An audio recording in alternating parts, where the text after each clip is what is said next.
नमस्कार साथियों। भारत के इतिहास में जब भी डॉक्टर भीमराव अंबेडकर जी का नाम लिया जाएगा, तब उनके संघर्ष, उनके विचार और उनके महान कार्यों को याद किया जाएगा। लेकिन उस महान व्यक्तित्व के पीछे एक ऐसी महिला थी जिन्होंने हर दर्द को चुपचाप सहकर, कठिनाई को मुस्कुराकर झेलकर बाबा साहेब को आगे बढ़ने का ताकत दी। वो थी रमाबाई अंबेडकर, एक ऐसी त्याग मूर्ति जिनका जीवन दर्द, संघर्ष और समर्पण की मिसाल है। 7 फरवरी 1998 महाराष्ट्र के छोटे से गांव में एक बच्ची ने जन्म लिया। नाम रखा गया रमा। गरीबी इतनी गहरी थी कि 2 वक्त की रोटी भी नसीब नहीं होती। बचपन में ही माता पिता का साया सर से उड़ गया। जिस उम्र में बच्चे खिलौने से खेलते, उस उम्र में रमा ने भूख, तिरस्कार और जिम्मेदारियों का बोझ उठाना सीख लिया। नंगे पांव चलना, कई कई दिन भूखा रहना, यही उसकी जिंदगी थी। लेकिन शायद किस्मत उन्हें एक बड़े उद्देश्य के लिए तैयार कर रही थी। साल 1906, सिर्फ 9 साल की उम्र में रमा का विवाह 15 वर्षीय भीमराव से हुआ। 2 मासूम बच्चे जिन्हें दुनिया ने शादी के बंधन में बांध दिया था।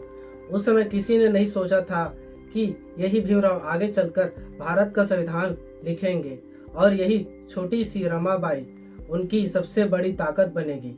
विवाह के बाद उनका नाम पड़ा रमाबाई। भीमराव पढ़ना चाहते थे, लेकिन घर की हालात इतनी खराब थी कि कई बार खाने तक के पैसे नहीं होते थे। ऐसे समय में रमाबाई ने बिना शिकायत सब कुछ सहा। कई रातें भूखे पेट गुजार दी ताकि उनके पति पढ़ सके। जब बाबा साहब विदेश पढ़ने गए, तब घर की सारी जिम्मेदारी रमाबाई ने अकेले संभाली। उन्होंने कभी भी नहीं कहा घर पर रहो। उन्होंने हमेशा कहा आप पढ़िए,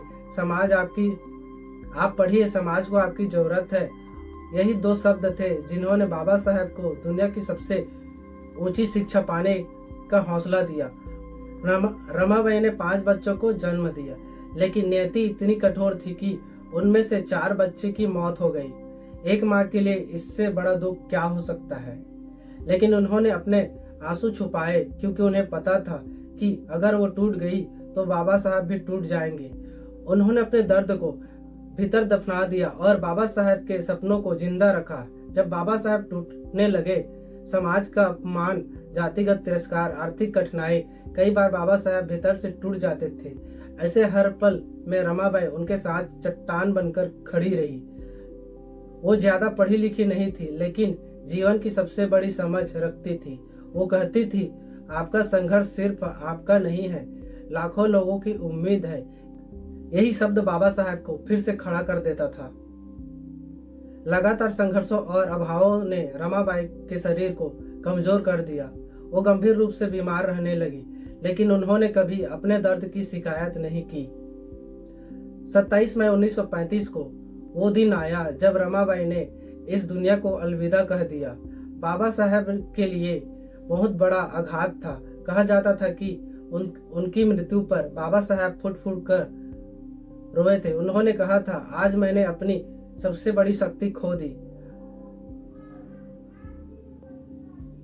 रमाबाई ने किताबें नहीं लिखी, भाषण नहीं दिए, राजनीति नहीं की, लेकिन उन्होंने एक ऐसे इंसान को गढ़ा जिसने करोड़ों दलितों, शोषितों और वंचितों को अधिकार दिलाया। अगर बाबा साहब संविधान के निर्माता हैं, तो रमाबाई उस संघर्ष का नींव है।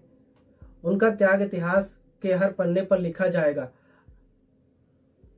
आज जब हम बाबा साहब को याद करते हैं, तो हमें उस महान स्त्री को भी याद करना चाहिए जिसने अपने सपनों की कुर्बानी देकर भारत का भविष्य बनाया। रमाबाई अंबेडकर सिर्फ बाबा साहब की पत्नी नहीं थी, वो उनके संघर्ष की आत्मा थी। उनका जीवन हमें सिखाता है, सच्चा समर्पण शोर नहीं करता, वो इतिहास रचता है। जय भीम।